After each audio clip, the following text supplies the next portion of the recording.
You know, I've had a lot of vented up anger against a certain series for a while. It doesn't mean I hate. Fuck it. I'm just gonna moan about something. I'm gonna moan about one of the first few series that I ever talked about. I'm gonna give you my top 5 reasons why I hate Bleach.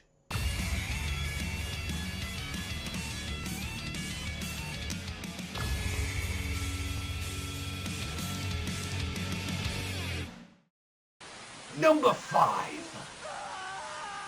The art. Now, I'm not talking about the character designs. I mean, you'll be seeing around on the screen right now, the art of the character designs itself are amazing. They are, holy shit, just great. I just, like, looking at it, I kind of want to take this off the list already. The main reason I'm starting off with this one, though, as is the lowest one, is mainly that I'm talking about the kind of the art in the background. There's hardly anything in the series that is there to look at apart from the fucking character. I know it isn't a very big thing to talk about, and I know it's like something very minuscule, but it's like, honestly, when you see other series come out, like when you see like the Odas with One Piece and stuff, and Naruto's and all that, like, there's a lot of stuff to look at. There's like pretty like villages and stuff, like oceans and just stuff to look at. All we look at Bleach is just white panels. If not, we get a rare occasion that we might look at a wall, and then we would see like, oh, let's have a look at this place, it's a desert. Let's look at this place, it's just a bit of the castles and walls everywhere. Let's look at this place, more desert, or a town, or another town. Like, it's not very interesting, and even when we know where they're at, it's normally like, oh, let's just go in and see nothing. And it's just like, it's really not that very interesting to look at. It's you like, you don't really care where they're fighting, where they're at. Like, it definitely takes you out. It's like, oh, it's just like, let's just have a look at two people in a white background fighting. And I definitely put this at my lowest kind of like little hate thing about it at number 5. Number 4. Now, a lot of people, the reason why they even stopped talking about Bleach or even stopped seeing it in general is the pacing. Like, going both from the anime and the manga from this one, mainly the biggest problem with the anime's pacing is like, they would just cut out midway and just do it out of nowhere, and it really took you out the immersion of the series. It's just like, oh, you're seeing the sick-ass Grimmjow versus Ichigo fight? Oh, filler. Straight out to Soul Society, one of the best arcs, and just Shonen period. Filler. Seriously, fuck Bleach filler.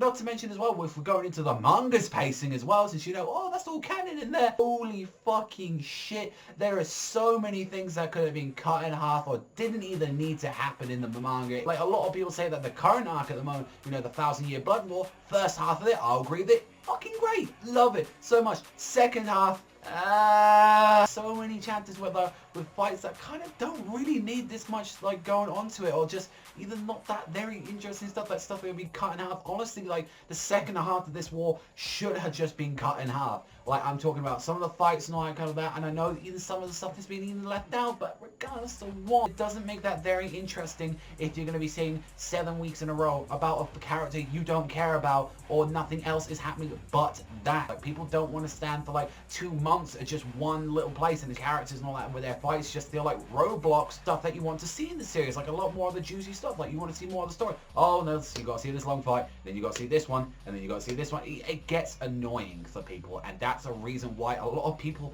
don't really care that much to Bleach nowadays. Like, drawn out long fights that characters they don't even care about. Number 3. Character development. This is a big one that's going into it, and I've got like some more stuff to really talk about that, but it's like, I'm going to start off mainly with the main characters. You got Ichigo, you got Orihime, you got Rukia, you got Chad, Uryu, and the whole thing about the series as well, if people didn't know, is that each and every arc of the series is supposed to be about a character. So you got the first arc, you know, Lost Shinigami, like that, all of that focuses on Ichigo. That's a nice little bit of story, very short, very sweet, and you get to know about your main. Like, the Soul Society arc focuses on Rukia and her troubles, and all of that is great. The first 2 arcs of Bleach are perfect, and they don't come into this, and they set up. Then when we get to the later arcs on with the Arrancar, Fullbring, and also as well with the 1,000-Year Blood War as well, this is where it goes. It's still same supply for both the anime and the manga. Now the third arc is supposed to be very focused on Orihime and about like, more of those stories, and it does for the first arc, very going into like the Hueco Mundo saga, pretty much got left behind right about halfway through, like, even the story. And even still, she wasn't kind of like the entire thing. She was just a princess. Like, she was just rescue the princess arc. It was nothing really too much there. It was just like, oh, Ichigo-kun just saved me and all that. It's like, there wasn't very too much interesting else about her. Like, she didn't really grow that much until, like, little tiny segments in the arc. And it was like, also as well, the Fall Ring is the one I can talk about nearly day about its issues. This is the arc that was supposed to actually be the focus on Chad. And Chad is one of the most blandest, just nothing characters in the series. He has had nothing since, like, the Soul Society arc. He had, like, one little cool fight in the Arrancar saga. That's it, throw like a power-up. He has done nothing else since then. He's just been there as just a bland face. He has done fuck and all. Like, the Fullbring arc was supposed to be about him, or supposed to, like, really focus on him, and it wasn't. It was more on Ichigo, which, yes, he's the main character, but it did nothing for that character, or he's just, even Thousand Year Blood War, he's done nothing of anything valuable, or anything at all. Uryu as well is very questionable. He had some good moments during Soul Society. He had a kind of okay moment as well, going throughout, you know, a little bit of the Arrancar saga, like, but even still, the one that's supposed to be focusing about him as well, the Thousand Year Blood War, he's barely in there. And we might hear about more of him later on in the series, but still, we should be getting little nuggets of stuff, information, and that's a problem. Even it's like, not just these characters as well, a lot of the characters as well, like, they won't get any character development for about 400 chapters. Like Mayuri, he just disappeared after the Arrancar saga. Nothing else happened to him after that. And that's the problem as well with this series that I kind of want to add into this one, is that there are just too many characters to throw at you. And a lot of them, they don't get character development. And even the ones that should be actual getting character development, like Ichigo, like Rukia, like Chad, like Orihime, like Uryu, like, apart from a few of them, they don't get anything. Most developed characters in the entire series is Rukia and, like, as well Ichigo. And Ichigo isn't the most developed, greatest character ever. Like, that's terrible. Number 2. Villains. Now, we're not really going to be talking about Aizen, since, you know, everything that he did in the Soul Society was fucking phenomenal. And then, you know, his fight was a little bit rushed and all that, but regardless of what, I absolutely love Aizen. I think he's a fantastic character. It's the others we're going to be getting into. Ginjo, honestly, for what he was doing, this whole thing was very convoluted. It was like, the whole thing that he even tried to do in that arc pretty much made no sense. I'm going to take your powers, now I'm going to train you up. And then also as well, we don't even get a full explanation about what exactly he was even trying to do, nor exactly anything about him being his previous past life, or like more reasons why we should care, or like at all for any of the Fullbringers at all. We know very snippets of their like backstory, and it's like nothing that was very interesting at all. And honestly, Fullbring is one of the worst arcs in the entire series. Like, its whole message that it was trying to produce was not at all. It was just like, hey, I'm gonna get my powers back. Okay, you're gonna be an obstacle in white. Okay, that's it. I'm just gonna sit down and cry. Okay, oh, I got my powers again. Let me be a badass now. It's like, that's what it was. And even as well, the villains in the whole thing with the 1,000 Year Blood War, they had some interesting stuff. Like, don't get me wrong, like, there's like very cool like Sternritters in like the current arc at the moment, and I like, but a lot of them are not in the story anymore because they're either dead or done with, and the ones that we've been left with are just these last minute kind of characters that are nothing. You watch as well, like, he hasn't done that much in the series. He had like one cool fight with a character that was awesome, but he hasn't really made himself like this big intimidating foe. He hasn't like at all, like he hasn't brought this presence that Aizen did. Like, no, he will never ever compare to that. And it's, regardless of what, you should have a villain that's interesting. And it's like, I know like Aizen is like a very hard character to the top, but even still, like, there are other series like in like even in Shonen Jump or just other magazines in general, or just animes in general, like have more than one villain that can be very interesting, even good or like slightly worse, but like there's still interesting characters, and you know, overall it brings a lot more flavor. It gives, you know, another villain to deal with. And it's like, yeah, you can't just have one villain permanently on the series, especially with something as long as this, over 700 chapters long. Number 1.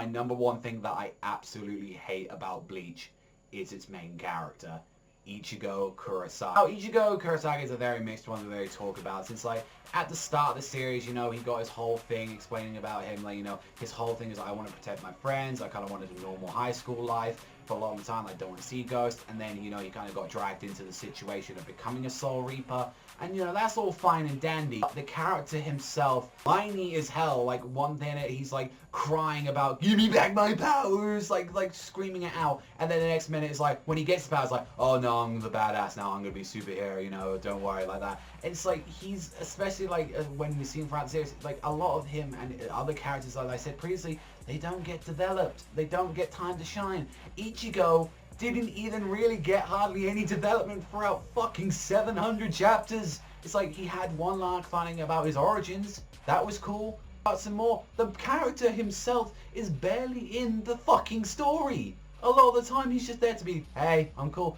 That's the whole point. He's the main character. Okay to focus on other characters. The main character doesn't have to be in every single chapter. Look at Magi. Aladdin's not really that much in the story a lot of the times as well, but he definitely shows still like his opinion on stuff, and like he still like actually comes in and does stuff and has and gets developed throughout the series as well. Like, see, I don't like the character. Like, what I normally don't like to do that as well. It's the fact that we have stuff to compare him to. When we look at someone like Naruto, like that, who's like his whole journey is like the whole story is pretty much him developing into a better person, to being a knuckleheaded brat, to someone that saves the world. Someone like Kaneki that's gone through like psychological like trauma and like, you know, just mentally like just like, tortured and stuff, like gone from Hunter x Hunter from the same magazine, a very much more deeper character than he is. Like looking at a bunch like Gintoki from like Gintama has got a lot more from him. Has is Getsuga Tensho. How is he going to solve the fight? Getsuga. How is he going to do it again? Getsuga. Like, you know, what else he got? Oh, a mask. That's gone. Oh, what have I got to do? Oh, Bankai. Guess what I have on my Bankai form?